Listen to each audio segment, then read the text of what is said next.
Hello and welcome to the 7th International Uşak Short Film Festival. I'm Seren, a member of the festival and also pre-jury last year. Today I am very happy to welcome the director Dominic West to talk about his documentary Streets of Lagos, which is one of the finalists this year, and I am very excited to dive into our questions. Well, how are you, Dom? How is everything going over there?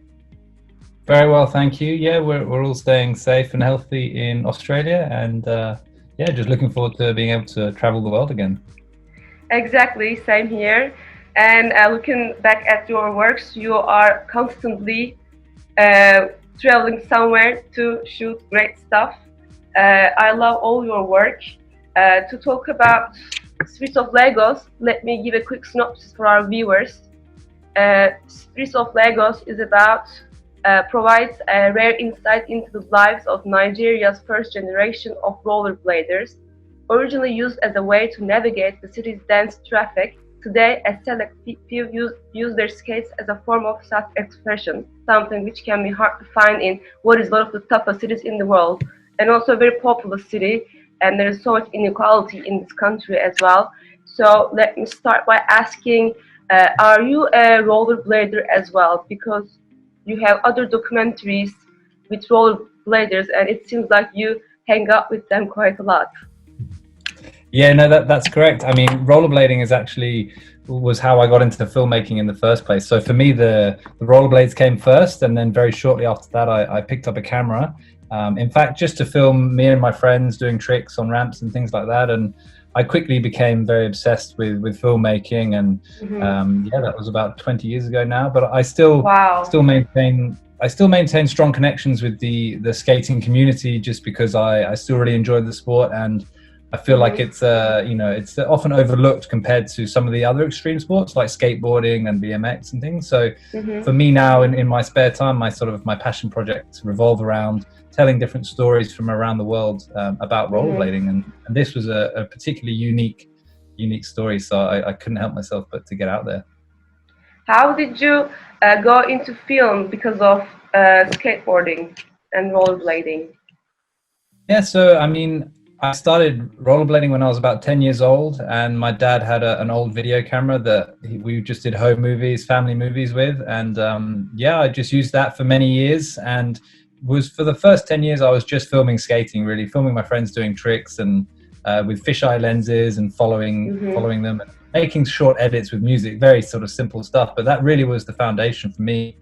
And then probably about 10 years ago I started to transition into paid work and short documentaries and things like that, and event work as well. And a lot of the skills transferred over from having been on my skates for so many years, just using cameras. And so, no formal education or training as such, but just, a strong passion for documentary filmmaking. I'm in love with your visuals, and you just said that you're not educated in that way, and it's just a passion. If what passion looks like this, I am pretty impressed. I want to know that how did you cross paths with Nigeria's Shinobi Black clan, and how the documentary came to light? Yeah, so I mean, like with a lot of film projects in this day and age, it was just through stumbling across them on social media, really.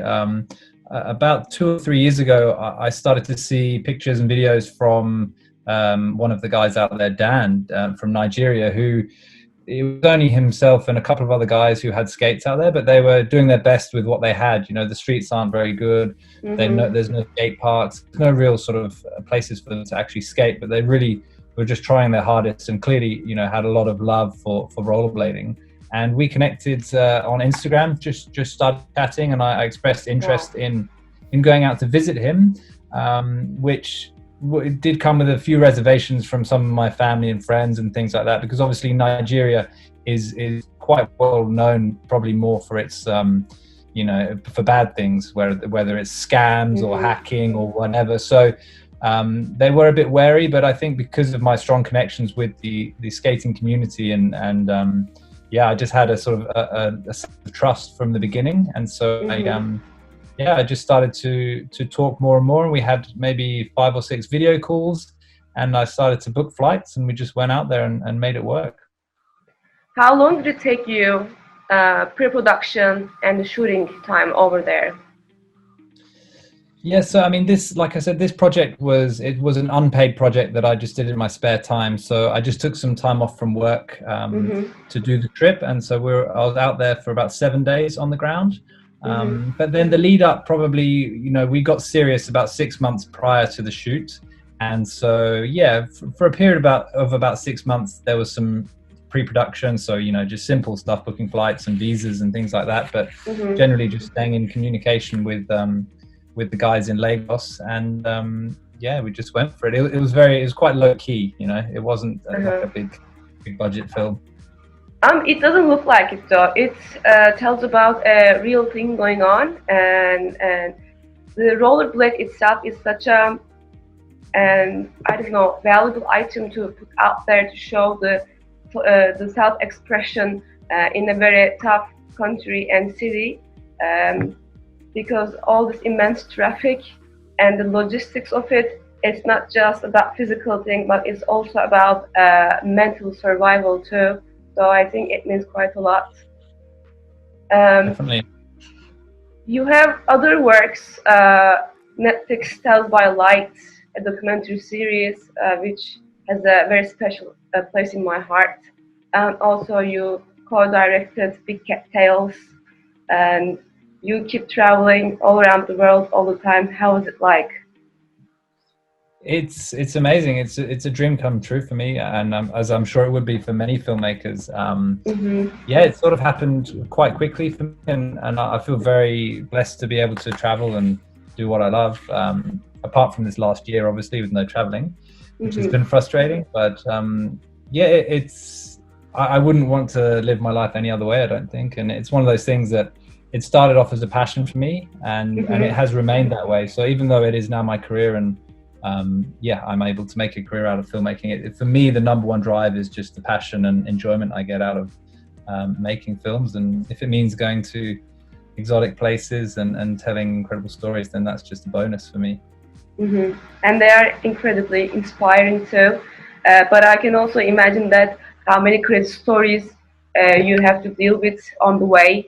And you're involved as a cinematographer on the Tales by Light. Would you like to share one of the interesting stories you had to deal with? Sure. Yeah, it's been a while, so I'll have to wrap my brain a bit. But like you said, every shoot you go on, there's a story or something that happens that you'll never forget. And I often say to my friends in the crew that we travel with is that spend 2 weeks in some of these locations, and you can almost remember every day there and how special it was, but 2 weeks at home with a normal routine just passes by so quickly. So they're very special moments. I'm just trying to think. I mean, for me, one standout moment would be traveling on top of a train with Orlando Bloom, the actor Orlando Bloom. Yeah. He was an ambassador. He still is an ambassador for UNICEF, and we were documenting, showcasing some of the work that UNICEF is doing out there for the children in need there. And yeah, somehow we managed to make it work. But we climbed up onto the roof of the train with all the locals who couldn't afford to pay for a ticket, and we managed to get these incredible shots traveling just on top of the train, like dodging underneath trees and power lines and things like that. Oh my God! With Orlando and a couple of the crew. So that was definitely something that I won't ever forget. And yeah, probably wouldn't quite have made the risk assessment if we did it today. Yeah, wow, that's crazy, by the way. So what kind of other next projects do you think that you will be involved in, considering the pandemic going on right now? Yeah, so at the start of the pandemic, we were sort of maybe halfway through our next project was going to be a lot of filming in remote locations in the Arctic, and so unfortunately that's all been put on hold just because of the travel situation. So we have been trying to adapt slightly and work more remotely with crews on the ground in certain locations, which I think a lot of people are doing around the world, which is great.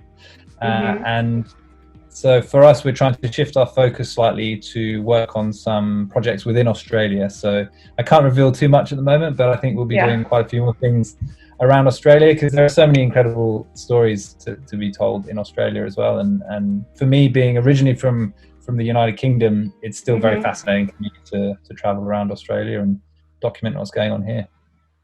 There are so many things to discover around Australia, I think, and they just recently discovered this another coral reef, taller than Empire State Building, and I am very curious about what's going to happen over there.